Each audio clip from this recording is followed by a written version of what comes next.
What's up Top 10 fam, hope you're having an awesome day. I'm your host Ayman Hassan and welcome back to another video. Now clocks are honestly the bane of my existence. Every time I look at one I'm just stressed because I'm perpetually late for everything. Flights, work, hanging with friends, movies, literally everything. I was even late for birth, you guys. I showed up late to life. But I mean, for the punctual people out there, clocks are your best friend, but sometimes there's more to them than what meets the eye. So with that in mind, these are the top 10 cursed clocks that must never stop, and stick around till the end for some bloopers. Starting us off with number 10 are the 4 faces. And I thought having 2 faces was bad enough, there's hoes out there with 4. And the hoe in question here is the 4-faced clock adorning the 3-story observation tower in Gonzales County's courthouse in Texas. Now the courthouse itself is already stunning, but the most distinctive feature is the observation tower. The story goes that there was an inmate at the jail near the courthouse called Albert Howard who was obsessed with the clock. He had been found guilty of capital offense and was sentenced to death, so the weeks leading up to his execution was spent staring at the clock, watching his life get shorter and shorter with every minute. Albert actually even escaped once, but was recaptured and reconfined and vowed he was innocent, and that if they were to actually execute him, it would be the clock that would indicate his innocence. Now, I don't know how viable a witness a clock is, but I'll give it to you, Albert. I mean, desperate times do indeed call for desperate measures, I feel you. Either way, March 18th, 1921 came around and he was led up the steps of the gallows. Before he stepped on the last one, however, he vowed again at the clock that it would never count down another person's life ever again. And he was actually the last one to be executed in the county, and the legend holds that the 4 faces of the clock rarely ever show the same time. They're always out of sync and has been struck by lightning as well, and was repaired and reinstalled but still never synchronized. Albert lives on, although as a petty criminal I'm not sure if he should, but beggars can't be choosers. Coming in at number 9 is the clock that never stopped. That sounds like it rhymes when it doesn't. Like, I know it doesn't, but it just sounds like it does. Either way, this one's from Redditor 666_number of the beast, who said he was staying at his mum's house and every night his alarm would go off at midnight even though he never set an alarm for that time. This kept happening continuously, so he thought the clock was broken and just got rid of it, which fair enough, anyone would do the same. Fast forward 2 years, his mum gets him another new alarm clock, and again the clock starts going off at midnight. He thought nothing of it at first and turned it off, but then his sister reminded him that wait, didn't that happen with the old one too? So double-minded, he checked and double-checked at 11:54 p.m. that no alarms had been set, yet 6 minutes later it still went off. He threw that shit away ASAP, Rocky. Didn't even hesitate, didn't even bat an eyelid. He was like, that? Out of here. Either way, the next day it was his turn to stay at his dad's place, and his friend came with him. His friend put his iPod on charge next to the bed, and then at 2 a.m. an alarm starts going off. And the two go into his bedroom to see the iPod flashing midnight and then turning itself off. And keep in mind, his friend had no idea about the whole midnight alarm thing, so it's not like he was even messing with him. So how did it flash 12 at 2 a.m.? And I just find this funny because he said iPod, which like just goes to show how old the story is. Do you remember iPods, you guys? At number 8 we have the warning clock. Now this one was actually quite heartwarming to read about. So this one was submitted by a reader to the columnist JD Mullane, and she shared that on her first wedding anniversary her parents gifted them a clock and it worked perfectly. Well, I'd expect it as much. Now the reader's mum passed away in 1990, and a few years after that the clock just stopped working and nothing fixed it. Not changing the batteries, not getting it professionally checked, nothing. The reader kept it anyway for sentimental purposes, but it didn't work until one night. The clock just chimed all of a sudden, and the couple was shocked because it literally hadn't worked in years. They investigated it, and although it chimed, it still wasn't working. Later that night, their son got into a car accident. And then a pattern started developing where the clock would chime before something bad happened, and the couple kind of attributed it to the mum watching over them. Then in 2012, the reader's dad passed away, and he had always tried to fix the clock on and off. The day after he died though, the clock magically started working perfectly without any trigger other than the death of the dad. And now I don't think the clock is cursed per se, but I've never heard a story of where a clock is so fundamentally attached to the people who gave it away. Honestly, I'd like a clock that warns me of danger and encompasses my parents. Like, where do I sign up? I'll have me some of that. Filling our number 7 slot is the thing in the clock. Now this was shared by psychic researcher Tom Sleman, and the names in it aren't real to preserve anonymity. Now back in 1978, 49-year-old Ken Wheeler was let go from his job and decided to move back to Wirral. He had a drinking and anger problem, which is what led to his divorce, but in an attempt to get his together, he decided to become a writer. Now he bought a typewriter and an antique grandfather clock because apparently you need one to be a writer. Anyway, on Valentine's Day he was writing, and right before it struck 1 o'clock in the morning, the clock opened to reveal no pendulum or anything inside. It was just a sweet lavender smell. He smelled it closer and heard a woman's voice that said, "Ken, I love you. Happy Valentine's Day." Startled, he ran upstairs to get a drink because hearing things is the perfect time to take a shot, am I right? No.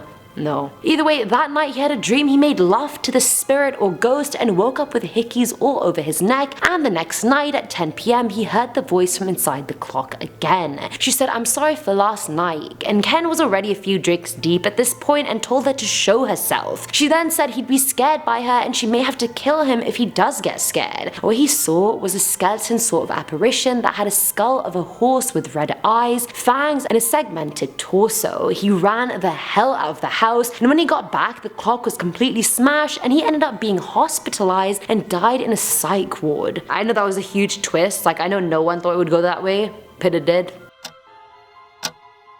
Now at number 6 is Grandpa's Reminder. Now this one was shared by an anonymous redditor who said she used to take care of her grandpa in the months before he passed away. Now she used to sleep pretty late in those days and wake up well into the afternoon, which honestly sounds like me. Either way, her grandpa hated it and always nagged her to wake up earlier, but she never listened. After he died, her ex came over to help her get through it, and it was during that time that her alarm clock started going off at 9 a.m. every day. It had never done that before, and she kind of assumed her aunt had maybe turned the alarm on and forgotten about it, but after a week of this her ex brought it up and said it was quite annoying, and so the user asked her aunt if she was leaving it on by accident, and she said she hadn't touched the clock in months. Dun dun dun. Baffled, she checked to see if a daily alarm had been set by mistake, but it hadn't, and funnily enough, it wasn't even a proper alarm clock, it was just an old radio that showed the time. Yet it still went off at 9 a.m. every day, which was the time her grandpa would always tell her to get up.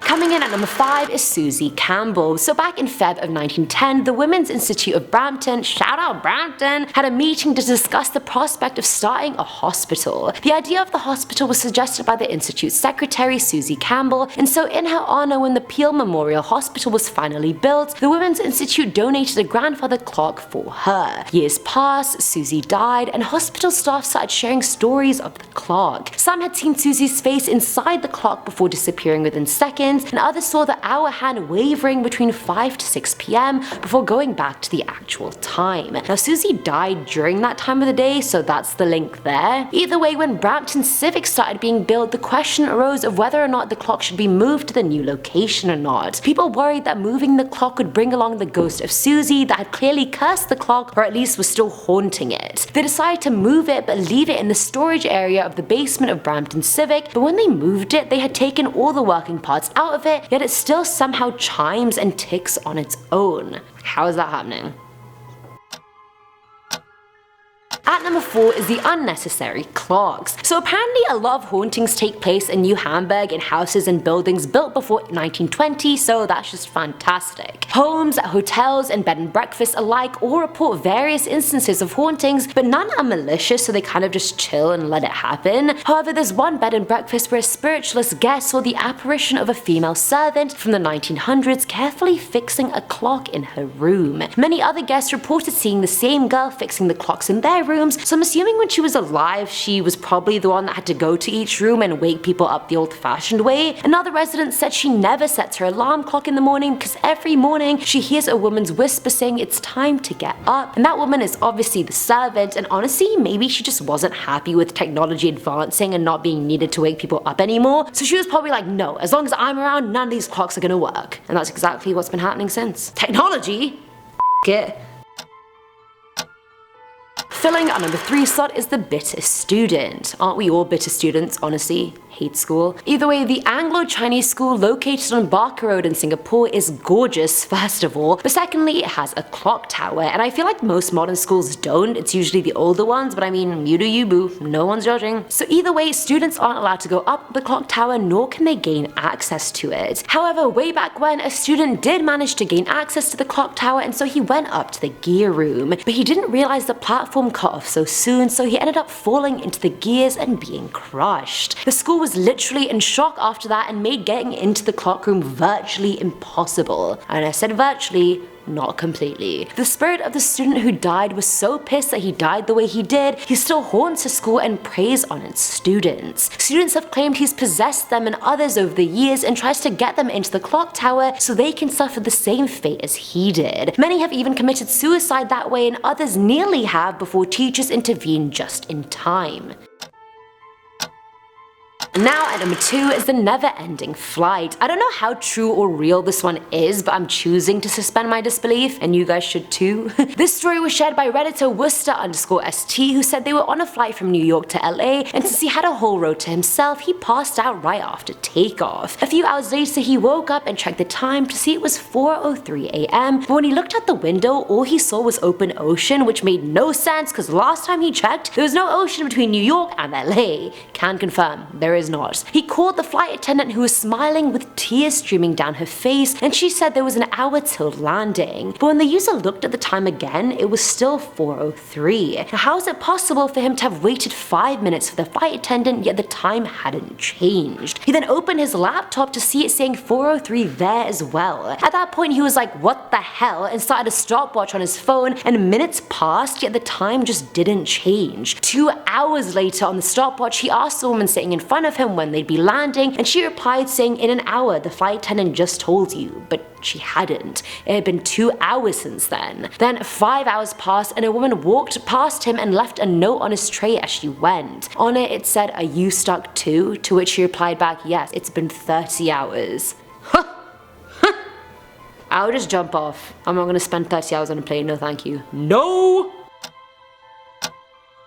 And finally, at number 1 is the astronomical clock. Located in Prague, the story of this clock starts way back in the 15th century. It was created by a master clockmaker called Miculus, who was so sought after that other countries approached him wanting to make the clock towers for them as well. He was so secretive he refused to show the plans of the clock to anyone, not even Prague councillors, and this made them worried that Miculus would build better and bigger ones for other countries, and so after the clock was built in 1410, they blinded Miculus so he could never build a better clock. That's saltiness and pettiness to the highest degree I've ever heard of. Either way, completely outraged, Miculus undertook the ultimate revenge and threw himself into the clock's gears, dying in a single stroke. And when he did that, it was like he automatically cursed the clock. Anyone who tried to fix it after that was destined to go insane or simply die. And honestly, neither are great. Let's face it. Currently, it's the oldest clock still in operation and the 3rd oldest astronomical clock in the world, but its origin story will always remain dark and bloody. And I know I probably said Miculus wrong. Miculus? I feel like Miculus sounds too much like Nicholas and it's too casual, and like it was the 15th century, so like Miculus. It just sounds right. And that's it for today's video, guys. Who knew clocks had that much meat to them? I definitely did not. Let me know what you guys thought below, and as always, I'm your host, Eamon Hassan, and I'll catch you in the next one. Bye! I can't do this video with gum in my mouth. Why do I do this to myself? I'm saying it like it's so... No, I can't be late. Can I get intro? ¿Por qué? The clock is just winding in on this story, you get what I mean? It's like the clock. The clock is going around. I'm going around like a pension. Oh no, they don't do that. Ha! Not today, internet! I'm sorry.